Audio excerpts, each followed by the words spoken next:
De allí tengo vagas ideas, tengo como sueños.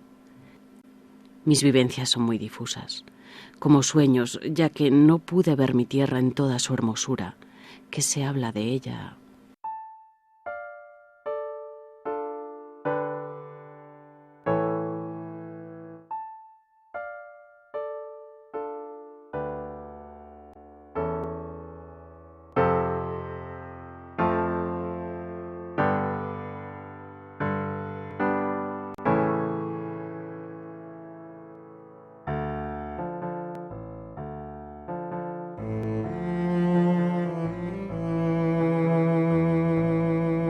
La emigración es uno de los fenómenos de más honda significación en la historia contemporánea de Castilla y León.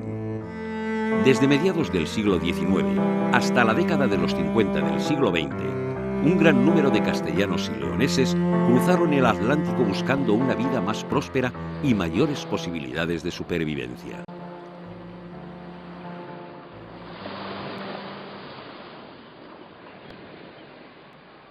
Mi papá tenía hermanas y hermanos en la Argentina. Y cuando la guerra de España, ellos pensaban que venía otra guerra y que nos mataban a todos. Nosotros estábamos muy bien allá en España, porque teníamos una cantina, teníamos tierras, teníamos huertas, teníamos de todo. Él se va para Cuba tratando de encontrar un medio de ayudar a la madre a vivir. España me echó, me mató de hambre. Él decía que chupaba el cinturón de hambre que tenía en la guerra. Hay que pasar. Dice, así que, ¿qué me dio España? Claro, él dejó a su madre acá y a su familia. Me echó. Nos fuimos con una mano atrás y otra adelante. Yo siempre le pregunté a mi padre, ¿por qué nos vinimos? Y porque mi padre era de una familia bien, la clase media, llamémosle, pero él era el menor. Y después de la guerra civil, dice, me estaba comiendo todo. De a poquito me iba comiendo todo. Tenían que criar 5 hijos. Entonces estaba el boom de irse a América. Bueno, lo hizo. Nos llevó para allá. Porque nosotros fuimos prácticamente porque en ese tiempo era pésima. No había nada de nada, no había trabajo prácticamente, aunque yo lo tenía, pero como se iba toda la familia, ahora me fui igual. Mi papá tenía 3 hermanas y un hermano acá. Y ellos se encargaron de hacer la carta de llamada y todo, y yo no quería venir. Te lo juro que no quería venir a la Argentina. Pero mi papá nos obligó, dijo que venía otra guerra y que teníamos que venir a la Argentina, porque las tías nos llamaban. La hermana de mamá iba y venía, la tía Justa, y estaba económicamente muy bien, porque para ese momento ir, volver, y era la que también nos insistía. El proyecto migratorio era una decisión que se fraguaba en el seno familiar y responde en muchas ocasiones a una estrategia de vida perfectamente definida. La escasa incidencia de la industrialización, los cambios en los sistemas de propiedad derivados de la reforma liberal y los efectos de las crisis agrarias habían provocado una situación insostenible para muchas familias. El servicio militar, regulado por un injusto sistema de quintas, privaba a los padres de sus hijos más jóvenes y por tanto más aptos para el trabajo en el campo, ya que los elevados costes de las redenciones en metálico solo estaban al alcance de unos pocos. La guerra, primero en Cuba y luego en África, hacía que el servicio militar se convirtiera muchas veces en un viaje sin retorno, ya que las probabilidades de muerte eran elevadas. De hecho, no era infrecuente escuchar por las calles el dicho popular de hijo quinto y sorteao, hijo muerto y no enterrao. El anhelo de progreso, las esperanzas por alcanzar un bienestar que se les negaba en su tierra y el interés de los padres, y en especial de las madres, de librar como fuera a sus hijos varones del peligro de la guerra, empujó a muchas familias a plantearse la emigración a América como la única salida posible a su situación.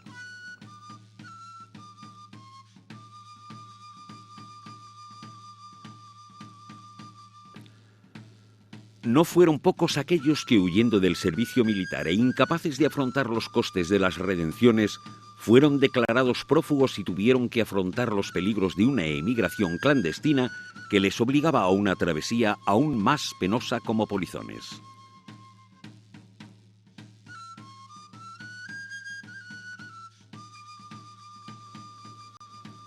La decisión de emigrar, de hacer las Américas, era alentada fundamentalmente por relatos de paisanos y amigos que atenuaban la incertidumbre o por el regreso de algunos indianos enriquecidos que excitaban la imaginación con el viejo ensueño de El Dorado.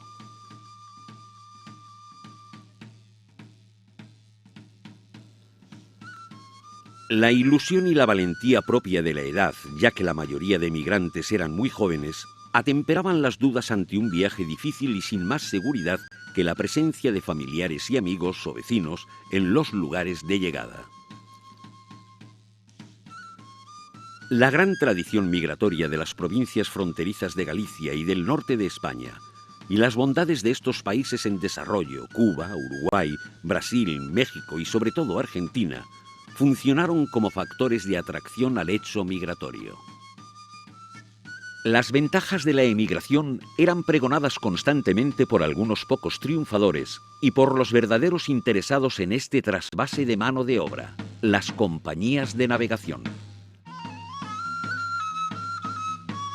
Estas navieras, beneficiadas por el triunfo del vapor en los transportes transatlánticos y apoyadas por toda una red de intermediarios interesados, agencias de emigración, ganchos y enganchadores, representantes y corresponsales locales, bombardeaban con sus anuncios publicitarios en la prensa local casi a diario.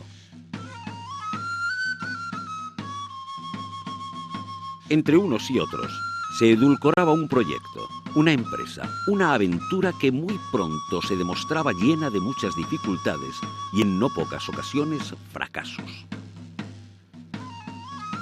No menos importante fueron las redes institucionales y las políticas de fomento de la emigración en los países de destino. Con el lema «Gobernar es poblar», muchos estados colaboraban para facilitar el proceso administrativo y, en ocasiones, afrontar los costes del pasaje a pueblos enteros. Se dieron varios intentos de emigración organizada en el pueblo salmantino de Béjar, pero el caso más significativo fue el llamado Caso Boada. Los vecinos de este pueblo salmantino manifestaron por carta al presidente de la República Argentina su intención de emigrar el pueblo entero si recibían algún tipo de ayuda como reacción ante la expropiación por parte del Estado de unos terrenos comunales. La noticia aireada en prensa nacional por Miguel de Unamuno provocó un airado debate en el Parlamento. Años más tarde, el pueblo soriano de Beratón fue el protagonista de una amenaza parecida. La prensa se hacía eco de estas y otras polémicas, publicando constantemente artículos a favor y en contra de esta salida masiva de personas. También se advertía constantemente a los futuros emigrantes de los problemas y engaños en los que podían verse envueltos, especialmente por parte de algunos ganchos o agentes clandestinos que actuaban al margen de la ley.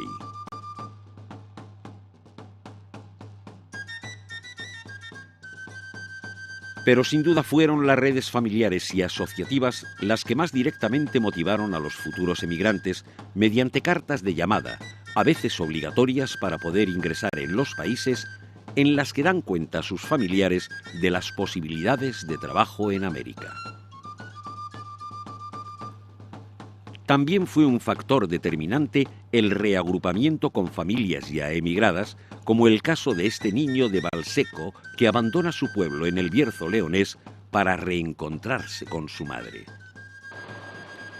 Una vez más, América encarnaba los sueños de la vieja Europa.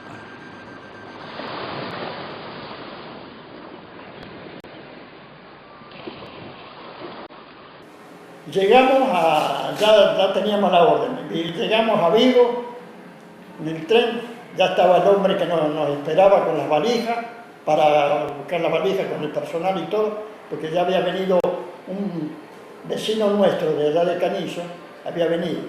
Y un tío de ellos le había dicho, va a venir un vecino mío, pero es como pariente, que viven al lado de casa. Dice, te lo recomiendo que lo atendas muy bien. No nos alcanzamos a bajar del tren, que ya el tipo ya estaba ahí con la gente ya. Dice, bueno, agarren la valija, vete, agarren la valija, los paquetes, va a agarrar. Y le dice mi padre, ¿usted es fulano de tal? Sí, soy fulano de tal. Pero hay que apurarse porque mañana hay que levantarse temprano porque pasa el barco. Y esa mañana venía el barco. Y había que hacer unos trámites ahí en Vigo. No sé qué trámite había que hacer. Espantoso, porque era un barco, el último viaje que hacía, y un barco de los viejos, los dormitorios los tenían aparte las mujeres en un lado, los hombres en otro. No eran departamentos, entonces era un poco embromado. No pasamos eran muchos días, 25, 26, no me acuerdo, no llegó al mes, pero eran muchos días. Y después, cada vez que parábamos en un puerto, siempre bajábamos. Mi papá nos bajaba a conocer ahí, por lo menos por ahí. Vinimos en barco, fuimos en barco, 14 días sin parar, 14 días cielo y agua, cielo y agua. Y recuerdo que en el barco veníamos, pero bien veníamos. Y era lindo el viaje. Nosotros, siempre la familia, nosotros solos. No nos juntábamos con otros así. Pero siempre venía alguno a conversar con mi padre o algo así. Y venía un viaje lindo, lindo. Las dificultades comenzaban con la preparación de un viaje muy costoso que muchas veces obligaba a las familias a vender el patrimonio familiar y endeudarse durante años. Los trámites administrativos eran largos y complicados, especialmente para una población no familiarizada con una enrevesada burocracia. Sin embargo, lo más duro para el emigrante fue siempre el desgarro generado por la separación. Todos partían pensando en el regreso, pero en lo más íntimo de sus corazones sabían que ese adiós era casi definitivo y las imágenes de la partida quedarán grabadas para siempre en su memoria. Atrás quedarían familias, amigos, paisajes y escenas vividas que no era posible incluir en el equipaje. Recuerdos con los que llenarse los ojos y que a partir de ese momento habrían de convertirse en escenarios para la memoria y el recuerdo de la patria chica. El transporte hasta el puerto elegido no era fácil y allí surgían nuevos problemas administrativos y económicos. La espera del barco o de otros certificados y permisos requeridos en ocasiones se dilataba demasiado, agotando los exiguos ahorros de las familias. Se necesitaban carteras de identidad, permisos de salida, certificados de salud y buena conducta, cartas de recomendación, cartas de llamada, pasajes y manuales de inmigrantes. Documentos preciados por cuanto constituían el salvoconducto de los deseos y el pasaporte de las oportunidades. Gijón, Santander, Bilbao, Coruña, Oporto y fundamentalmente Vigo fueron los puertos desde los que los emigrantes castellanos y leoneses comenzaban su aventura ultramarina. Con ellos, maletas y baúles llenos de esperanzas en los que condensar toda una vida. Algo de ropa y alimento para la travesía y unos pocos afortunados fotos familiares como antídoto contra el olvido. La travesía era larga y llena de penalidades. El océano era demasiado grande para unos campesinos que solo conocían regatos, arroyos y algún río. Se enfrentaban al inmenso mar en viajes de varias semanas, en condiciones penosas, muy alejadas de las que describía la publicidad de las navieras. En tercera clase, las familias eran separadas por sexos y hacinadas en grandes pabellones y bodegas repletos de literas. El contacto con otros compañeros de viaje configura el primer apoyo de los emigrantes. Las esperanzas compartidas por alcanzar una vida mejor les ayudaban a soportar los mareos y las incomodidades del viaje. Ante ellos, el Atlántico, y más allá, América, la tierra de los sueños.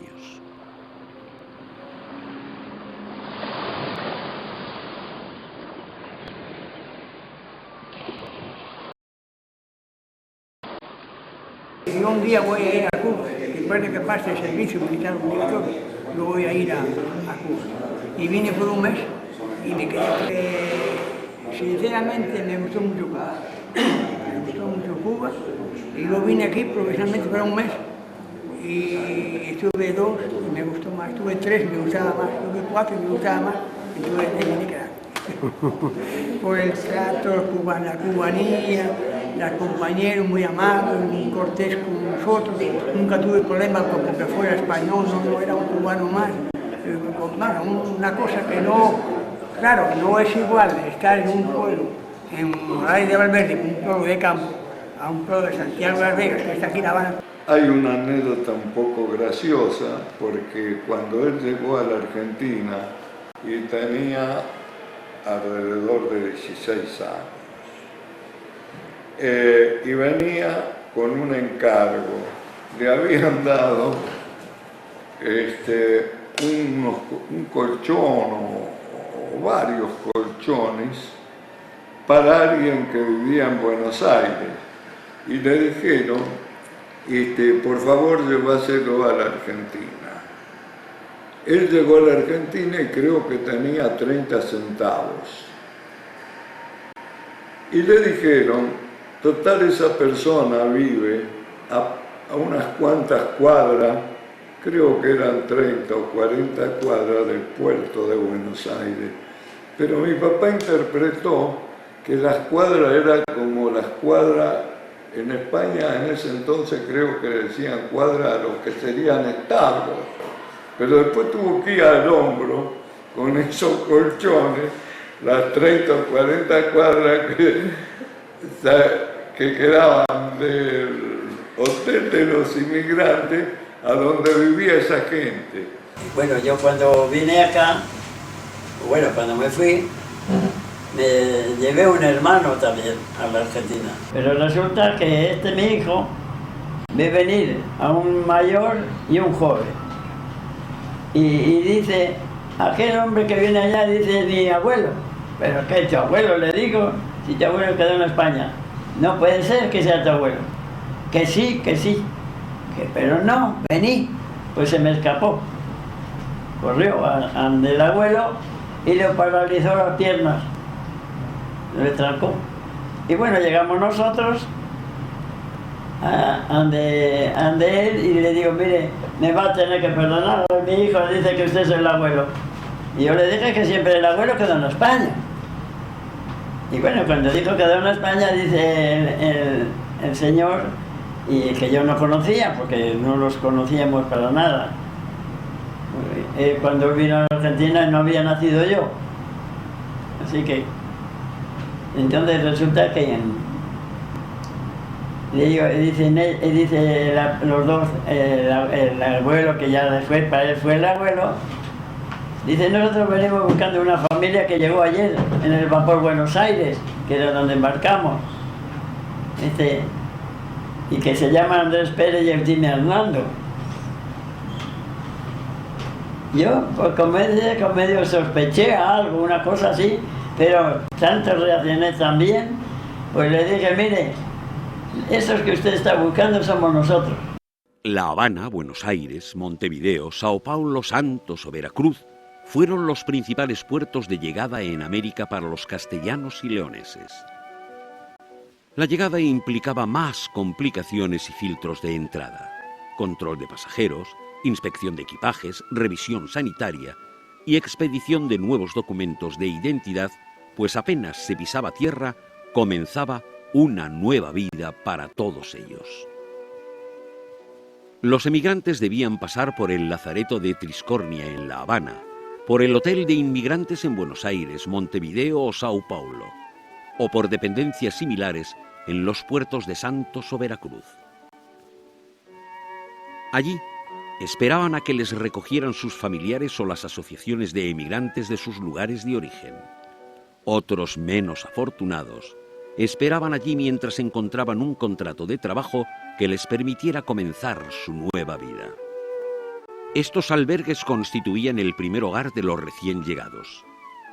Tras un desayuno colectivo, los hombres salían a buscar trabajo, mientras las mujeres se ocupaban de atender a su familia y realizaban talleres donde aprendían labores domésticas y el manejo de maquinaria agrícola.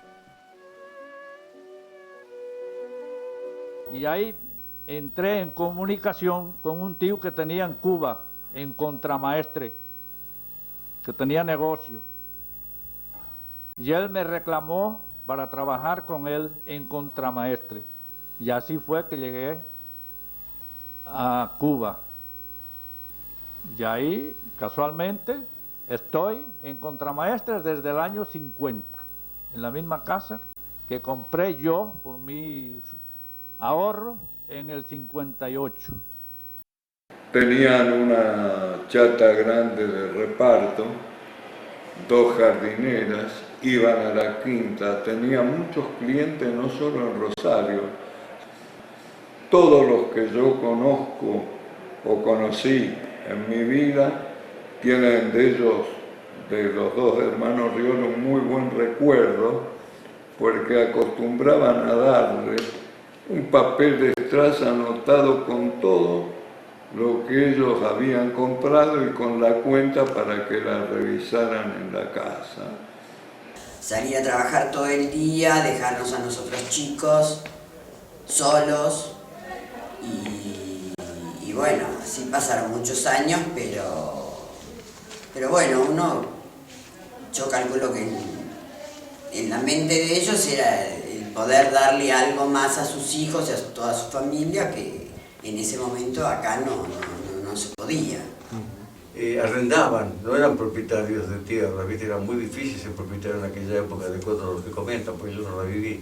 Era muy difícil, entonces Mar del Plata se estaba iniciando, el puerto estaba prosperando, había muchas edificaciones, había mucha construcción, empezaron ahí, ¿no? Empezó a agrandarse, entonces había muchas posibilidades, tal es así que se fueron con unas chapas, una casilla de chapa, pero después poco a poco compraron su solar y poco a poco fueron levantando con material como corresponde hasta que llegaron a una casa en buenas condiciones. Para 7 varones, claro, para poder habitar. La realidad de la búsqueda de empleo se alejó muchas veces de las expectativas. El panorama no era tan halagüeño como contaban las agencias y los ganchos, y la estabilidad laboral implicó a menudo cambios frecuentes de domicilio y un nuevo alejamiento de sus familias. Procedentes en su mayoría del medio rural y sin apenas formación, aunque no fueran los analfabetos los que más emigraron, los emigrantes se incorporarán pronto a la demanda laboral de las ciudades en los países de acogida, especialmente en aquellos sectores donde las posibilidades de progreso eran mayores.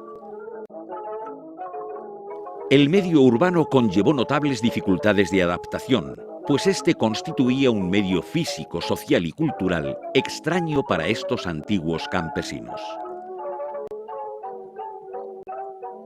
El comercio en sus distintos ramos, como el textil, el alimenticio, en establecimientos llamados almacenes y frigoríficos en Argentina o bodegas en Cuba, ferreterías y hostelería, fueron los sectores donde con frecuencia se van a incorporar los emigrantes. No debemos olvidar el trabajo agrario en la pampa argentina o en los centrales azucareros cubanos. A menudo, los emigrantes eran explotados casi como esclavos, hecho que se denunciaba en diarios y periódicos españoles para evitar nuevos engaños.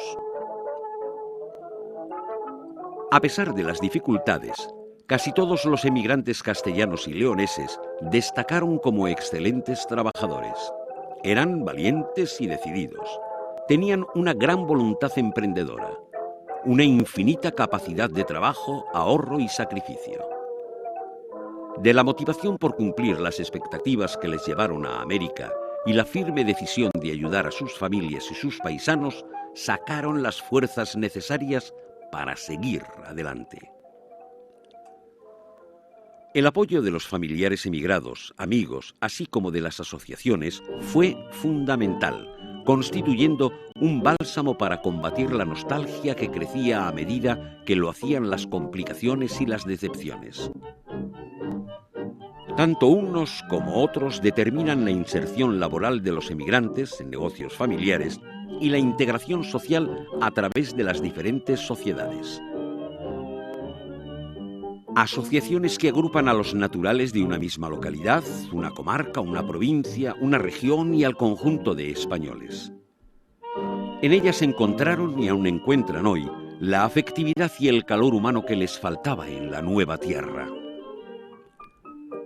Las asociaciones también reproducían su mundo cultural, sus costumbres populares, sus diversiones, las comidas tradicionales, su idioma y a veces el habla local. Les proporcionaban formación, atención sanitaria, ayuda en el infortunio y en la muerte, si ésta se producía en los países de acogida, así como colaboración para regresar a la patria en caso de necesidad. A través de la participación en las asociaciones, los emigrantes consiguen visibilidad e integración en la sociedad de los países de destino y a través de ellas establecían las relaciones con la tierra de origen. El asociacionismo conformado por los emigrados será un capítulo importante de la historia social de los países de acogida y de los lugares de origen, creándose una amplia red de asociaciones que llega a englobar a más de 1 millón de emigrantes españoles en América. En el asociacionismo de los emigrantes castellanos y leoneses predominará la identidad provincial. El regionalismo que aflora con fuerza entre gallegos, vascos o catalanes tiene para nuestros emigrantes un carácter difuso en su demarcación territorial y muy vinculado a la identidad española. La emigración es un fenómeno que adquiere toda su significación en el seno familiar. Los esfuerzos del emigrante van dirigidos al bienestar de su familia, la que emigra con él o la que formó al llegar a América y sobre todo la que dejó atrás en su lugar de origen. La separación de la familia y fundamentalmente de la madre genera una profunda y persistente sensación de desarraigo y una nostalgia, a veces angustiosa, que siempre acompaña al emigrante. Desarraigo y nostalgia que trataban de combatir con una dificultosa relación epistolar y con las escasas visitas a España que algunos pocos afortunados podían permitirse. A través de las numerosas cartas enviadas, verdaderos puentes de papel entre los emigrantes y sus familias, esperadas con ansiedad, se transmitían las buenas y las malas noticias y se daba cuenta de los progresos alcanzados. Yo todas las semanas les escribía y mi cuñado, el marido de mi hermana, me contestaba. Después no recibían cartas de nadie, nadie escribía, solamente yo. Después escribió una hermana mía, una prima hermana que estaba en Castronuevo. Escribió unas cartas que dijo que había tenido que deshacer los cotines para hacerle unos vestidos a la nena. Tenía 2 hijas y un varón. Y marido. Y los pantalones hice de 2, hice 1 y así. Y mi hermana agarró el ropero, bajó vestido de ella, de mi hermana la que había fallecido, de la otra hermana, pantalones nuestros, de mi padre cuando estaba un poquito gastado. Me embaló todo y lo mandó. Que todos los días estrenábamos un par de zapatillas distintas, que la teníamos que ensuciar. Porque esa zapatilla después la mandaba para los niños españoles que habían sufrido la Guerra Civil Española. Entre otras cosas, después descubrimos, por ejemplo, en aquel entonces, algunas cosas como una donación de 800 pesos para la gente que en España la había pasado mal por la por la guerra civil española y demás. Esas son cosas que a uno lo marcan a fuego para todo el resto de su vida.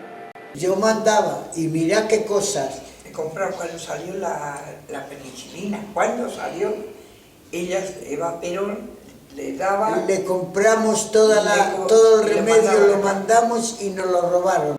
Los efectos de la emigración fueron visibles en Castilla y León. Numerosos pueblos de las provincias como León, Soria, Burgos, Palencia, Zamora o Salamanca perdieron una buena parte de sus habitantes que pasaban a llenar la columna de los ausentes en los padrones municipales. En otros, la población quedó temporalmente diezmada, al menos en sus contingentes más jóvenes. Sin embargo, sus tierras de origen permanecieron siempre en la memoria de los emigrantes que de forma constante enviaron remesas de dinero destinadas a apuntalar las maltrechas economías de sus familias. Con frecuencia, los emigrantes que hicieron fortuna fueron generosos, bien de forma individual o corporativa a través de los diferentes centros y asociaciones con sus localidades de origen. A ellas donaron cantidades significativas de dinero con las que mejorar infraestructuras básicas para el bienestar de sus vecinos. Numerosas iglesias, ermitas, albergues, acometidas de agua y luz, torres de reloj, casas consistoriales, viviendas públicas para maestros o médicos, puentes, cementerios, fuentes, lavaderos, asilos, mercados, monumentos, casinos, boleras, frontones y fundamentalmente escuelas fueron construidas, rehabilitadas o ampliadas con dineros generosamente donados por hijos de los diferentes pueblos emigrados en América.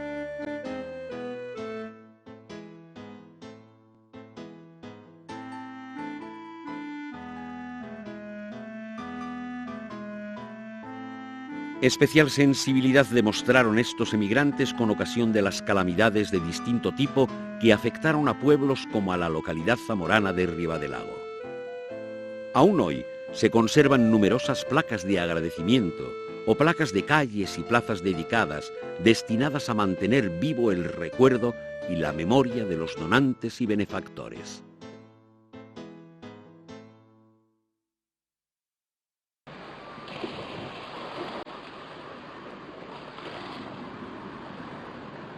Yo siempre dije que iba a volver. Siempre. Dije que yo tenía que, antes de morirme, pisar el suelo de acá. Y llevarme un pedacito de tierra. Porque era mi origen.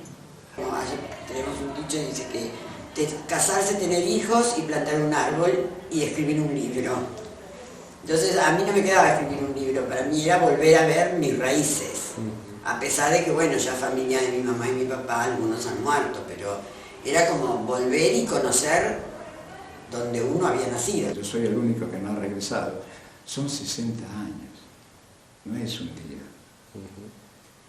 Y no es por, digamos, bueno, porque no he podido, porque mis primos me han dicho, te mando el pasaje, vení, no. Quiero ir en el momento justo. No por obligación de ir. Bueno, serio.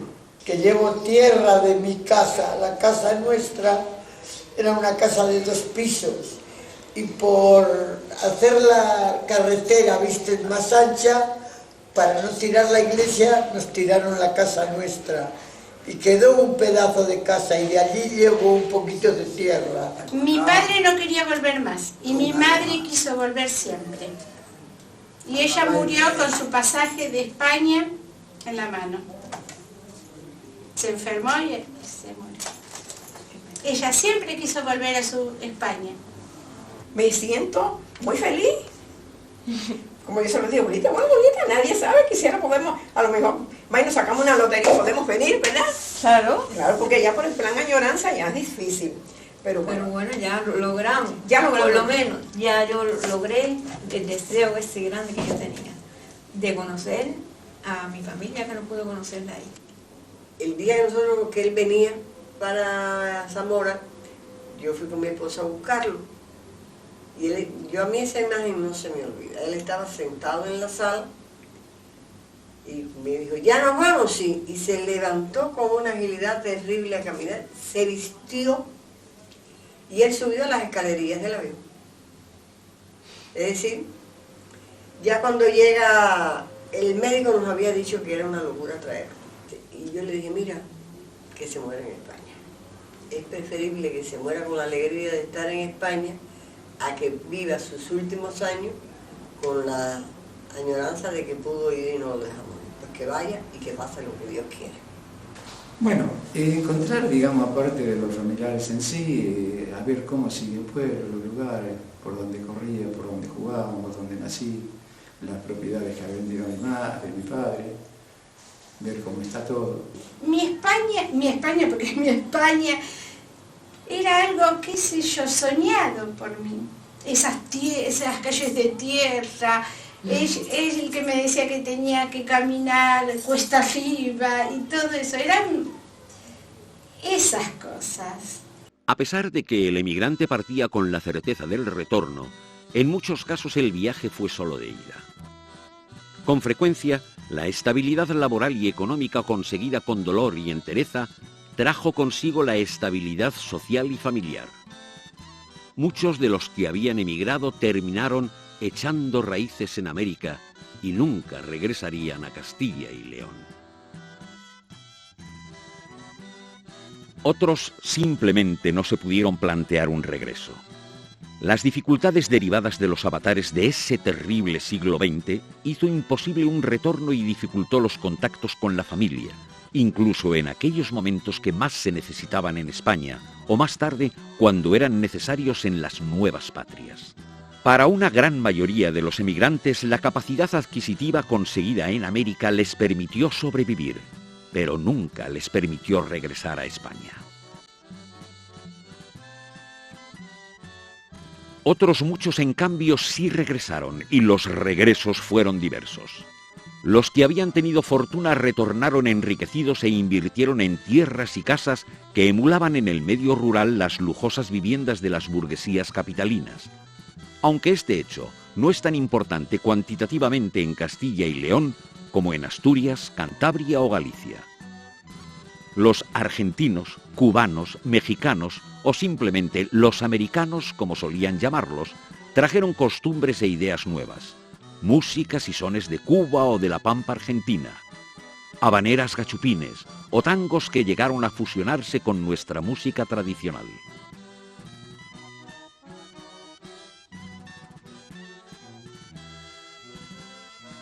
Algunos de ellos no volvieron nunca a América, pero para otros el regreso a España tan solo fue un capítulo más del viaje.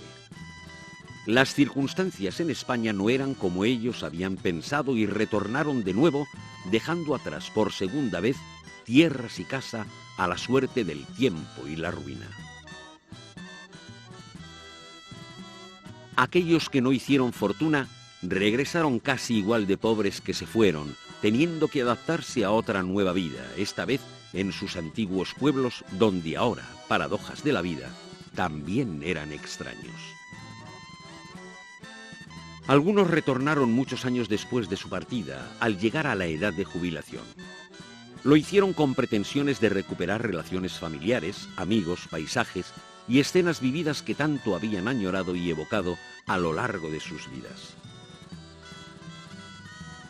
El papel de estos retornados será determinante en el renacer, estudio y reinterpretación de la cultura tradicional y el folclore de las diversas comarcas y provincias de Castilla y León, acervo que se desvanecía por momentos y que ellos añoraban más que nadie. La memoria familiar de la emigración siempre fue muy viva. Por el contrario, el recuerdo de esos emigrantes quedó más diluido en la sociedad de la que salieron, que incluso ignoró durante mucho tiempo esas instituciones asociativas que tanto hicieron y hacen actualmente por los emigrantes y descendientes. La relación emocional del emigrante con su tierra ha sido siempre fuerte y profunda. Son gentes con las raíces al aire, anfibias, que sienten su tierra en lo más profundo de sus almas. tan solo fue necesario un impulso desde la España democrática, tan distinta de la empobrecida que tuvieron que abandonar, para visualizar en su totalidad ese vínculo de afecto. Si el desarrollo y abaratamiento de los medios de transporte facilitó la salida desde finales del XIX, el desarrollo de las comunicaciones facilita ahora la relación entre la Castilla y León de aquí y de allá, de dentro y de fuera, con iniciativas que son justa respuesta a la intención que siempre tuvieron muchos emigrantes y sus asociaciones por estrechar las relaciones con nosotros.